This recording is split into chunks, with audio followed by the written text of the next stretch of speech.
Coming around to the back of the RV, you will see your water system here and your water hose right here. So if you're at a campsite or a place where you'll be hooking up for water, you're gonna want to use your water hose. In the RV, you have two sources of water. So you have a freshwater tank, which you want to think of as your storage water. It's with you in the RV at all times. And then you have what we call city water, which pretty much just means you're hooking up the water hose to a water source. So if you are going to a campsite, or if you're at someone's house or wherever you are and you're able to hook up to water, you would want to do that because it bypasses your storage water and just uses the direct connect from the hose. To use your city water, your direct hookup, you just take the cap off of here, and then you would take your water hose. So the regular part of the garden hose, water hose, goes into the RV here, and you would just screw this in. Just careful not to mess up the threading. Okay, there we go. And then the colored attachment will always go to your outside source. So the campsite or wherever you're getting water from, you would just screw that in. And obviously make sure wherever you're getting water from that their water is turned on. Now, looking at this, it seems kind of complicated, but it's not. So dry camping, you will use this when you are not using your hose. So if you're driving or you're parking somewhere and you cannot plug in the water hose to get water, you're gonna have it set to dry camping, which means you're using your storage water, your fresh water. And it shows you the picture. To set it to dry camping, you have to have white down, green and red up, and blue to the side, which is what we have it on now. Your second one is power filled tank. So if you want to top off your storage water, and I always tell customers before you leave the campsite or wherever you're plugged into, it's always a good idea just to top off your storage water. So to set that, you would go white down, green to the side, red up, and blue down. And now I would be filling my storage water, my fresh. So when you're filling your storage water, your fresh water, you'll know it's full from the outside because the water starts squirting back out at you here. Just like filling a bucket, when it's full, it just overflows, so you'll know that it's full from the outside.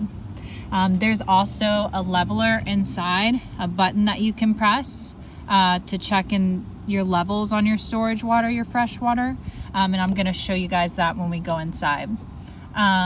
So we covered dry camping. Dry camping means I'm using my storage water. That means I'm not plugged in with a water hose. So I need to use my storage water, and these pictures help. So you just wanna make sure they're in that sequence to use the storage water. Power filled tank, I'm filling my storage water. The only other one you'll worry about is city water. City water means we are connected to campsite water or to some sort of water source with the water hose. So that would be white down, green to the left, red up, and blue to the left, just like in the picture.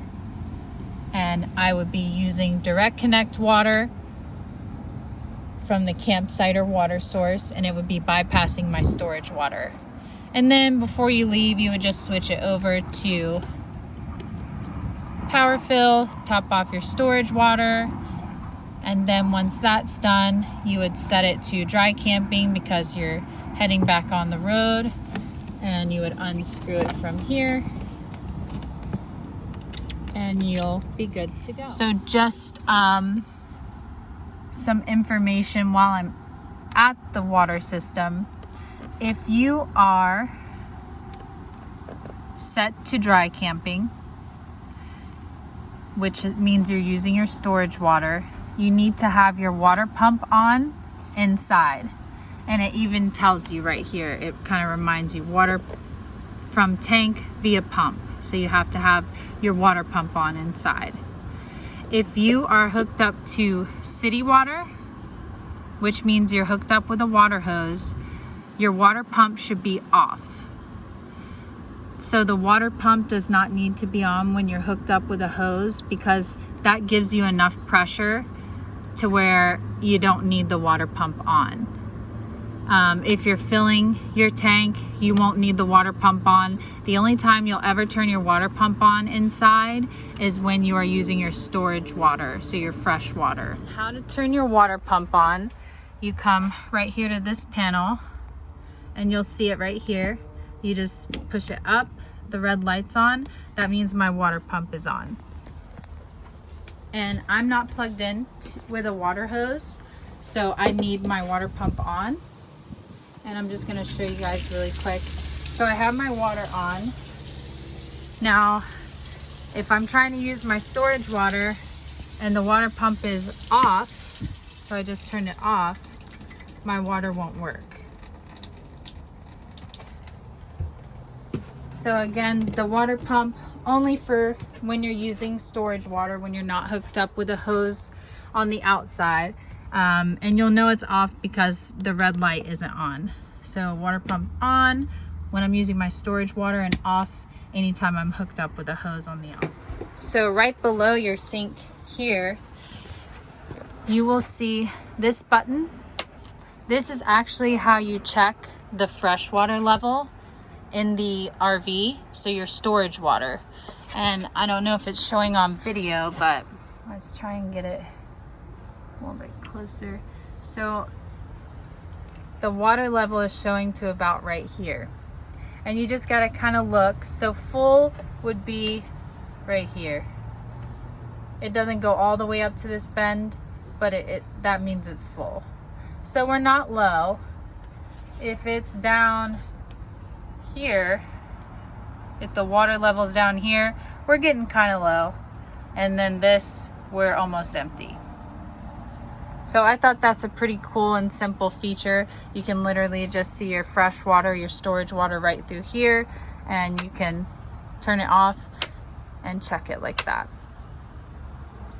This right here is just for your water heater system. You will never need to mess with this. It would just stay on normal. So in the back of your RV, you have some storage. This is for if you get a flat tire. So that kit's in there for roadside to access. But you do have a little bit of storage back here. Not a lot. You have some storage on this side, and then of course this side's where your power cords and everything are. One of the cool things about this RV is every door except for the driver and passenger door have these insect screens, so you could sleep with the doors open to get some fresh air, because your bed folds down right here. So you just kind of unvelcro them, and then you can zip it from the top here.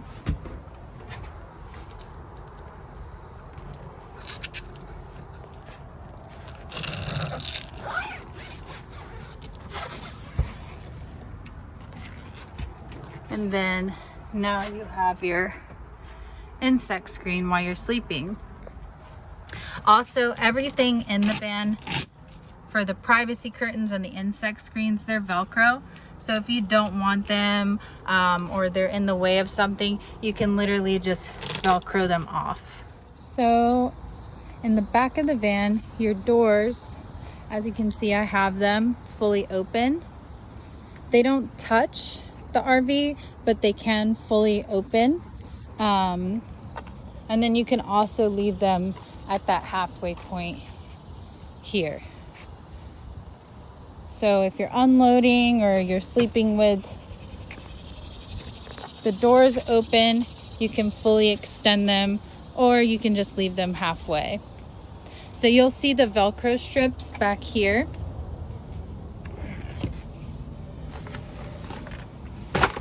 These are your privacy curtains for your back door windows. So if you're sleeping and you don't want the doors open, or you just want that privacy, they just stick on with the Velcro.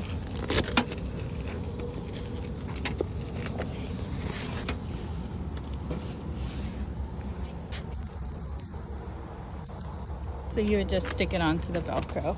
And then there's another one, and this is an extra one for one of your windows by the two back seats. So if you need that privacy on those windows, you have these blackout curtains.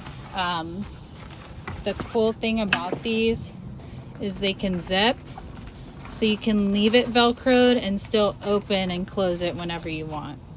And coming in the back of the van, you have this one. Like I said, you can just unzip them if you want to look out the window. You can open the windows and it's screened, so you have that. Right here is your bed.